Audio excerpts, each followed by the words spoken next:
بسم الله الرحمن الرحیم. السلام علیکم دوستانو، رفیع الله امیری متا سره د پنتون لخوانه. دوستانو نن به تاسو ته یو پلان درخم چې د دې له طریقې تاسو کولای شئ چې د غټ سایز فایل له ایمیل له طریقه یو چاته ولېږئ.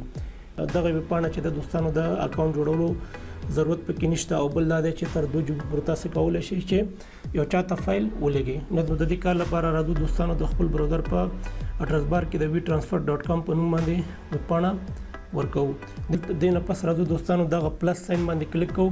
که چېرته غواړئ تاسو فایل اپلوډ کړئ دغه پلس ساين باندې کلیک کړئ، فایل ورته انتخاب کړئ. د فایل په انتخابولو سره زه راځم فایل ورته انتخابوم. مثال زه غواړم دغه پنتون چې کوم PDF فایل دا ورته زه انتخابوم. بیا اوپن باندې کلیک کوم. دلته چاته غواړئ چې تاسو ایمیل ولګئ. زه راځم خپل ایمیل ورکوم. مثال rafiullah_amiri@hotmail.com. خپل ایمیل دلته اوس ورکو دوستانو.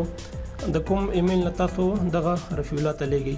زه راځم دوستانو د epohantun.com@gmail.com ایمیل ادرس ورکوم.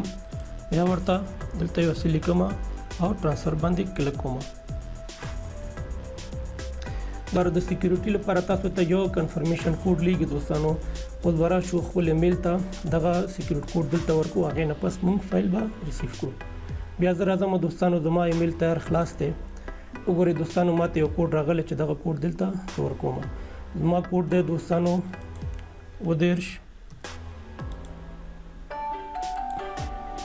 یو ویش یو بیا وریفای باندې کلیک کوم. دوستانو زموږ فایل اپلوډ کیږي. دوستانو فایل اپلوډ نه پس دغه اکاونټ ته ولېږل شو.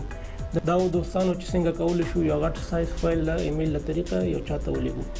د نور ویډیوګانو لپاره زما چینل سبسکرایب کړئ او د بیل بټن کې کاږئ. تر بیا مو په خدای سپارم. ښه وخت ولرئ. الله حافظ.